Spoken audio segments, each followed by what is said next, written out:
I am reading a community post of mine, part of a series on rewards from 9 months ago. Part 4, Building Material. In my last post on rewards, I talked about the building material. Every believer builds something, but it is crucial to use the right material. In 1 Corinthians 3, we learn that we can either build with corruptible or with incorruptible material. Let us look at a negative example, the Tower of Babel. In Genesis 11, verses 3 and 4, we read, "Then they said to one another, 'Come, let us make bricks and bake them thoroughly.' They had brick for stone, and they had asphalt for mortar. And they said, 'Come, let us build ourselves a city, and a tower whose top is in the heavens. Let us make a name for ourselves, lest we be scattered abroad over the face of the whole earth.'" There are two important points to take note of here.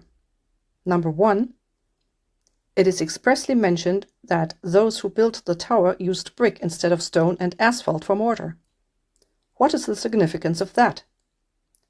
Bricks are a man-made or processed type of building material. Mud bricks, if baked, become waterproof. Asphalt or tar or bitumen was commonly used as waterproofing agent back then. It was, for example, also used for Noah's Ark and for the basket in which baby Moses was laid. Why did the people use that type of material? According to the historian Josephus, the Babylonians tried to build the tower high enough so that they would be able to escape a second flood. This was also the reason for them using waterproof material. Point 2. The motive was to make a name for themselves. The structure they were building had nothing to do with glorifying God, but everything with themselves. Does that sound familiar? Recently, I have talked a lot on my channel about the false grace message that teaches grace for salvation, but works for the believer's life. Among those who call themselves free grace, the teaching is prevalent that if you are not doing anything for the Lord, you will come under his temporal judgment. So basically, service for the Lord, as viewed by them, is a means to prevent his judgment on you. That is the exact same motivation that motivated the Babylonian builders. Now, they were mistaken because God had expressly said that he would never again judge the world with a flood.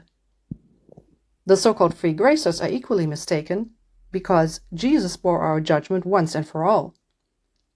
Any discipline in our lives is positive in character, meant to make us realize that we depend on him for everything. It has nothing whatsoever to do with a judgment from God. The second aspect is present in their sermons as well. They want to make a name for themselves. Of course, they don't say it that openly. But if you've ever heard them brag about the hundreds of people they led to the Lord, or indirectly praise themselves for their own ministry, and heard them point out that only those who are busy enough for the Lord will get rewarded, you know what I'm talking about. This is not about building up the body of Christ, but about accumulating the most rewards for themselves individually. In 1 Corinthians 3, we read that the corruptible building material is wood, hay, and straw. There is another account in the Old Testament where bricks are used for building. The Israelites, while in slavery in Egypt, were forced to make bricks for Pharaoh.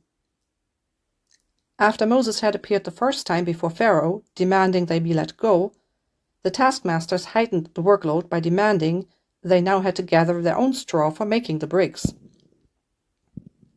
The building material the taskmasters say you should use is of the kind that you got to collect yourself the components for. Note that one of the components of the man-made material is straw.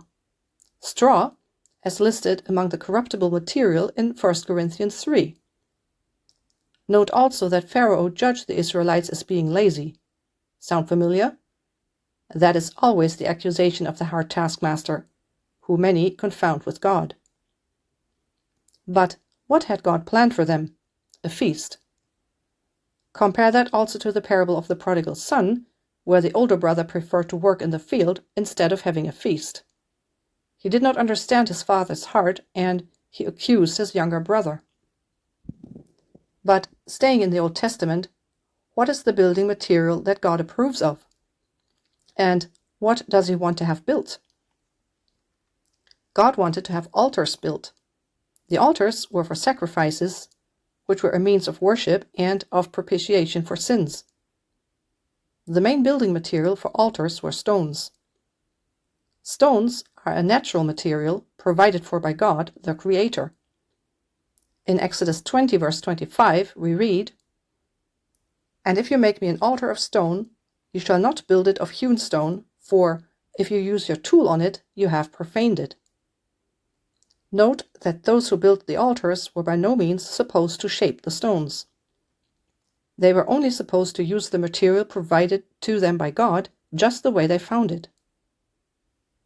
In Ephesians 2, verse 10, we read that we are supposed to walk in the works that God has prepared beforehand for us to walk in.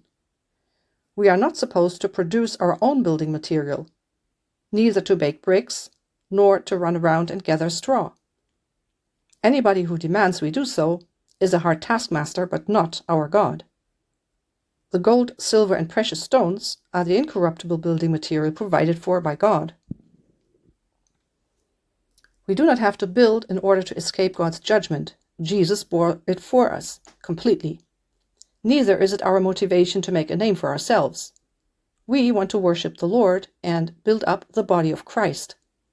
Not tear it down by telling them what they lack, but point to what God has already provided. God demanded Pharaoh to let the people go. Why? Because he wanted them to hold a feast to him. Heed the call and drop the bricks. Stop gathering your own straw. God has already provided everything you need for building. But note that the feast was to take place in the wilderness. Do not be surprised by the fact that there is wilderness all around you. God prepares a table before us in the presence of our enemies.